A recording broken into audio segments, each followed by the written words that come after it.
L'opposition capital-travail a structuré la pensée économique pendant 2 siècles. La transition numérique apporte de nouvelles métriques de l'économie qui en changent la nature. La manière dont nous mesurons l'économie a une influence décisive sur sa gestion et sa régulation. Mesurer le temps de travail aboutit au SMIC et à l'âge légal de la retraite. Mesurer la rentabilité aboutit à l'augmentation de l'épargne et à la circulation des capitaux.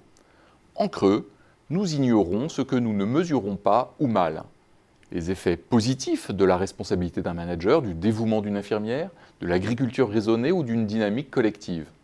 Les effets négatifs de l'obsolescence programmée, de la bureaucratie ou de l'empreinte carbone d'un produit. L'utilité de ces effets est fondamentale en économie.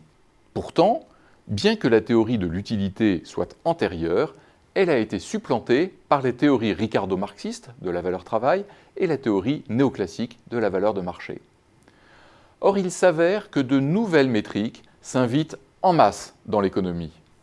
La qualité des contributions dans Amazon est mesurée grâce à la fameuse question « Ce commentaire vous a-t-il été utile ?» Des algorithmes calculent l'utilité grâce aux clics des internautes. Ils permettent à Google de définir le prix des publicités, à TripAdvisor ou à Blablacar de classer hôtels et conducteurs. Industrialisée, la personnalisation de l'offre optimise cette utilité. Netflix constitue une liste de films pour chaque téléspectateur. Vente privée effectue des recommandations individuelles grâce au big data. Les jeux sur smartphone de King s'adaptent à chaque joueur. L'assureur Aviva baisse la prime d'un jeune conducteur en évaluant sa conduite grâce à une appli sur son smartphone.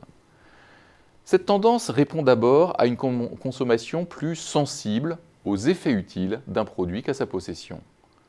Le covoiturage se substitue au désir de propriété d'une voiture. La musique portative se développe aux dépens du disque. Un produit inclut une part grandissante de services, comme le label AOC, l'échange gratuit, la commande en ligne, la livraison en magasin, le Made in France, l'image de marque, la traçabilité ou le caractère recyclable. Le rapport qualité-prix devient un rapport utilité-prix dont la subjectivité est propre à chaque consommateur lorsqu'il achète une smartwatch ou loue un Vélib. Cette tendance s'affermit ensuite avec les modes de production. La SNCF met à disposition tous ses horaires dans une application ouverte à toutes fins utiles, c'est-à-dire à la disposition de surtraitants qui en inventeront de nouveaux usages. Ce modèle d'API est utilisé par des milliers d'applications comme Mappy pour ses cartes ou Twitter pour l'exploitation de son réseau. Cette tendance se renforce aussi avec la valorisation grandissante de l'utilité ajoutée.